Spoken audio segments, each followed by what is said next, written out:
கிறிஸ்துவுக்குள் பிரியமானவர்களே, ஸ்தோத்திரம். பிரியமானவர்களே, கர்த்தருக்கு ஒரு நாள் 1000 வருஷம் போலவும் 1000 வருஷம் ஒரு நாள் போலவும் இருக்கிறது என்கிற இந்த காரியத்தை நீங்கள் அறியாதிருக்க வேண்டாம். பிரியமானவர்களே, அநேகர் என்னை குறித்து நினைக்கலாம், எதற்காக இதை செய்கிறார்கள் என்று.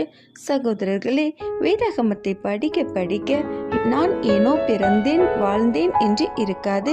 என்னுடைய உறவுகள், சொந்தங்கள், நண்பர்கள் தேவனை அறிந்து கொள்ளவே எனக்கு வேதாகமத்தின் மூலம் தெரிந்ததை உங்களுக்கு தெரிவிக்கின்றேன். இவற்றால் மதத்தை பரப்ப அல்ல, அன்பான ஏசப்பா யார் என்பதை காண்பிக்க மாத்திரமே. மதம் மாற்றுவதல்ல கிறிஸ்துவம், மனம் மாறுதலே கிறிஸ்துவம். இதற்காகவே இந்த சிறிய முயற்சியை என்னை படைத்தவருக்காகவும் அவரின் அன்பு எத்தகையது, இதனால் நான் சமாதானம் அடைந்தேன். அதே சமாதானத்தை நீங்கள் பெறவே விரும்புகிறேன். பிரியமானவர்களே, 1000 வருஷம் கர்த்தருக்கு ஒரு நாள் போல. உண்மை தானுங்க. 6 நாளில் இந்த உலகத்தை சிருஷ்டித்தார். அவரின் மகத்துவம் பெரியது. இதனை வேதம் வழியாக நான் உணர்ந்தேன். பிரம்மாண்டங்களை நாம் கண்களால் காண்கின்றோம்.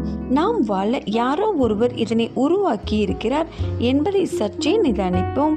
அவர் நமக்காக பாடுபட்டார், உயிர்த்தார். மீண்டும் நமக்காக ஒரு ஸ்தலத்தை உருவாக்க சென்றுள்ளார்.